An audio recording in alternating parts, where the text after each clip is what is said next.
Assalamu alaikum wa rahmatullahi wa barakatuh, brothers and sisters. Welcome to our channel, where we dive deep into the teachings of Islam to bring clarity and understanding. Today, we tackle a question that stirs much debate: why is listening to music considered haram in Islam? This topic is complex, with diverse opinions among scholars, rooted in the Quran, Sunnah, and centuries of Islamic scholarship. If you find this content valuable, please like, share, and subscribe to our channel for more insightful discussions. Let's begin. Understanding the context of music in Islam. Music is a universal language, evoking emotions and shaping cultures. For Muslims, the question of its permissibility hinges on its alignment with Islamic principles.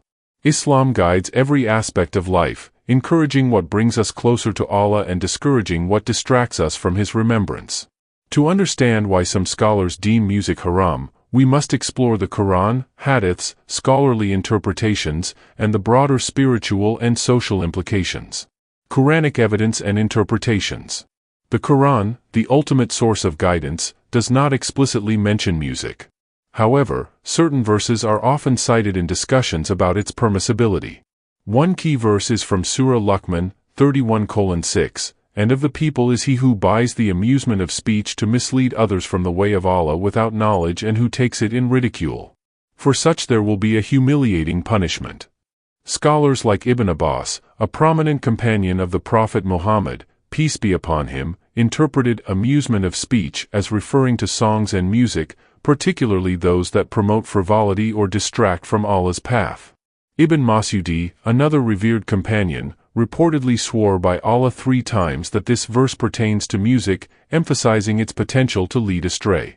This interpretation suggests that music, when it encourages sinful behavior or diverts from worship, falls under this prohibition. Another verse often referenced is Surah An-Najm, 53:59-61, "Then at this statement do you wonder? And you laugh and do not weep, while you are proudly sporting?" Some scholars argue this refers to idle entertainment, including music, that distracts from reflecting on Allah's signs. However, these verses are not explicit, leading to varied interpretations. Some argue they address specific contexts, like mocking the Quran, rather than music broadly. Let's pause here. These Quranic references highlight a principle: anything that diverts us from Allah's remembrance or promotes vice may be problematic. But the lack of a direct prohibition means we must turn to the Sunnah for further clarity. If you're finding this exploration thought-provoking, don't forget to hit that subscribe button and join our community for more deep dives into Islamic topics.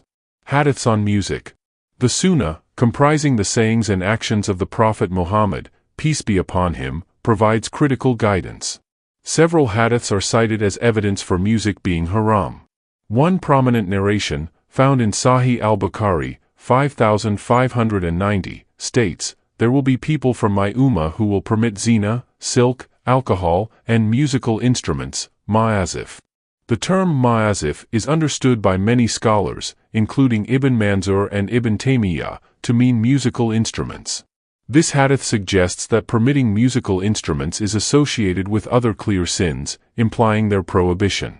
Another hadith, narrated by Abu Malik al-Ash'ari in Sahih al-Bukhari, says, "Some people among my followers will drink wine, calling it by another name, and musical instruments will be played for them, and singing girls will sing for them. Allah will cause the earth to swallow them, and He will turn some of them into monkeys and pigs." This paints a vivid picture of music in contexts of immorality, reinforcing the view that it can lead to spiritual corruption. However, not all hadiths are as clear-cut. For example, a narration in Sahih al-Bukhari describes Aisha, may Allah be pleased with her, listening to 2 girls singing and playing a daf, a small drum, during Eid, with the Prophet, peace be upon him, allowing it, saying to Abu Bakr, "Leave them, for it is a day of celebration." This suggests that certain forms of music, like songs with a daf on joyous occasions, may be permissible. The daf is often cited as an exception by scholars who permit limited musical expression. These hadiths reveal a spectrum of perspectives. Some scholars emphasize the prohibitive narrations, associating music with environments of sin, like taverns or nightclubs. Others highlight permissive instances, suggesting music's acceptability depends on context, content, and intent. This duality fuels scholarly debate, which we'll explore next. Before we continue, please subscribe and turn on notifications to stay updated on our content. Scholarly opinions, the divide. Islamic scholars across centuries have grappled with this issue, leading to a range of opinions within the four major Sunni madhabs, Hanafi, Maliki, Shafi'i, and Hanbali, and other schools of thought. Let's break down the major perspectives. The prohibitionist view. Many classical scholars, particularly from the Hanbali and some Maliki and Shafi'i schools, argue that music is largely haram. They base this on hadiths on musical instruments. The hadith about ma'azif and the association of music with sins like zina and alcohol are central to their argument. Scholars like Ibn Taymiyyah and Ibn al-Qayyim assert that musical instruments are inherently problematic, as they often accompany immoral settings. Distraction from Allah, music, especially when it consumes time or stirs base desires, is seen as diverting from dhikr, remembrance of Allah. Imam al-Baghawi, for instance, claimed scholarly consensus on the prohibition of musical instruments, though this is debated.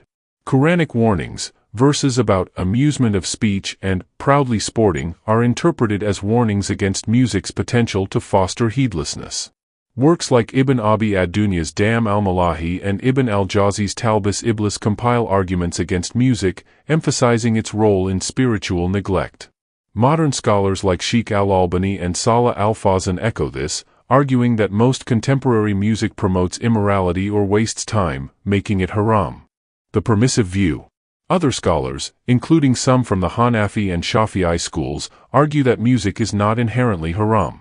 Their reasoning includes lack of explicit prohibition. The Quran does not directly forbid music, and the hadith cited are open to interpretation. For instance, the term ma'azif could refer to specific instruments or contexts, not all music. Permissive hadiths, the incident with Aisha and the Daf, along with narrations of the Prophet, peace be upon him, allowing songs during weddings, suggests that music with wholesome content is acceptable.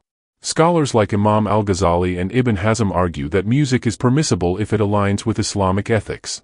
Historical precedents. Early Muslims, including companions, engaged with poetry and simple instruments like the daf. Sufi traditions, such as Qawwali, use music to elevate spiritual states, as seen in the works of poets like Amir Khusro. Imam al-Ghazali, in his Ihya al-Ulumuddin, categorizes music into three types. Haram, music that incites sinful desires, like songs about wine or illicit love. Makruh, music that consumes excessive time, becoming a habit that distracts from worship. Mubah, music that inspires love for Allah, reflects on His creation, or uplifts the soul, such as nashts or devotional songs. This nuanced approach suggests that content and intent matter. For example, nashts, Islamic songs without instruments or with minimal percussion, are widely accepted, even by conservative scholars, when they promote piety. Reconciling the views. The disagreement stems from differing methodologies. Prohibitionists prioritize caution, avoiding anything potentially harmful to faith. Permissive scholars emphasize the absence of a clear ban and the need for balance, noting that human souls require lawful recreation.